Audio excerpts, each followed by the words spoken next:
Bura mawuok e kind oganda jo Maasai ne oyuoro e nyasi mar tuke mag rawere ma idendo ni Maasai Olympics ma obage gweng' ma Kimana e kaunti ma Kajiado. Jokeno ne alwora yango ni gisiro nyasi ma kamano kaachiel kuom yore mag reso sibuoche ma kinde mokalo ne inego gi rawere kaka yo mar rwakogi e duong' ka giwuok e kidieny mar bedo yawuoyi matindo. Wycliffe Oko nigi ler mathoth. Wende mamit mag kit oganda dhod Maasai yawa yanga nyasi. Nyasi ma ibago e gwenge ma Kimana mayudore e tie got ma Kilimanjaro machiegni kod tong' piny Kenya kod piny libamba ma Tanzania.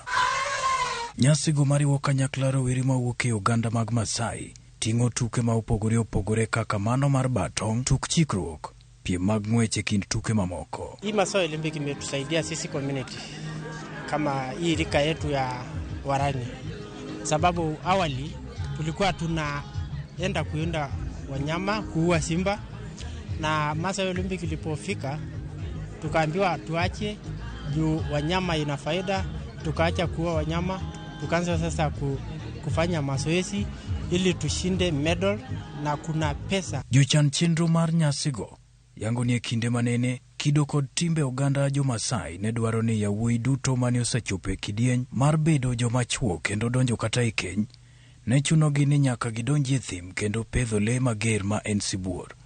Ma en yor nyiso chir. Gilero ni kaka yorno mar reso sibuoche e thim ne gibiro kod yore mamoko mag kadho rawerego e kidienje mag ngima. Omiyo ne gibiro kod nyasino ma gi dho ngere idendo kaka Maasai Olympics.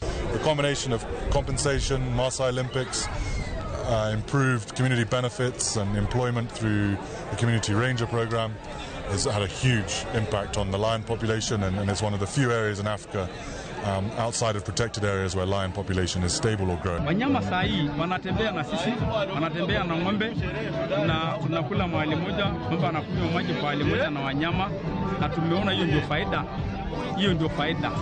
Sahi tumepata tofauti ya wakati huu na wakati mwingine.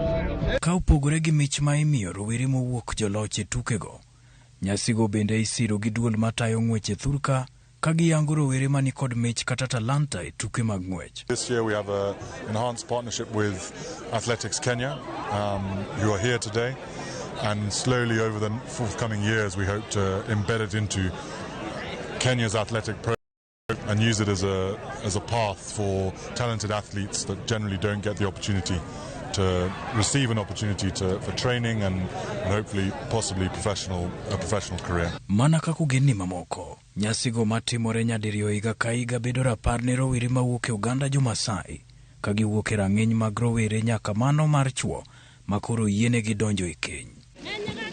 Wycliffe Oko, Ramogi TV.